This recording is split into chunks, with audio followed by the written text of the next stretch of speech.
कक्षा 8वीं सामाजिक अध्ययन अध्याय 6 से आज हम ले रहे हैं महत्वपूर्ण प्रश्न। कर या शुल्क किसे कहते हैं?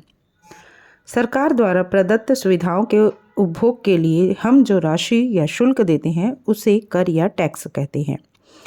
सभी के उपयोग के लिए सरकार द्वारा निर्मित सुविधाएं सार्वजनिक सुविधाएं कहलाती हैं। सरकार की आय की प्राप्ति कर से होती है। आय व्यय के लेखा जोखा को बजट कहा जाता है।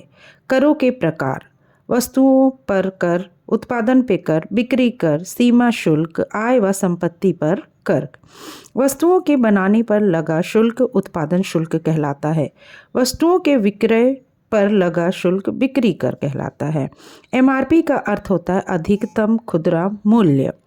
वस्तुओं को विदेश भेजने पर लगा शुल्क सीमा शुल्क कहलाता है। सरकार द्वारा निर्धारित आय से अधिक आय प्राप्त करने वालों से लिया जाने वाला शुल्क इनकम टैक्स कहलाता है।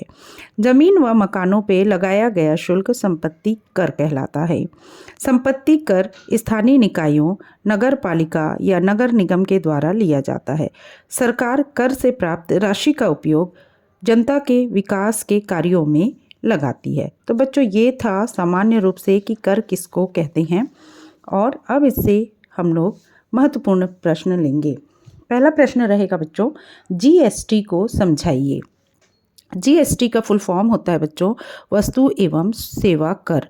यह एक अप्रत्यक्ष कर है जो वस्तु और सेवा दोनों पर लागू होता है, जिससे पूरे भारत में 1 जुलाई 2017 से एक समान वस्तु एवं सेवा कर GST व्यवस्था लागू हो गई है। अर्थात पूरे देश में किसी भी वस्तु की कीमत एक समान होगी, उनके करों में अंतर नहीं होगा। दूसरा प्रश्न है बेटा, मिट्टी के तेल पर कर बढ़ाने का प्रभाव किन लोगों पे होगा? मिट्टी के तेल पर कर बढ़ाने का प्रभाव खास करके मध्यम वर्गीय या निम्न वर्गीय परिवारों पर होगा। अगला प्रश्न है, आय कर क्यों लिखा जाता है?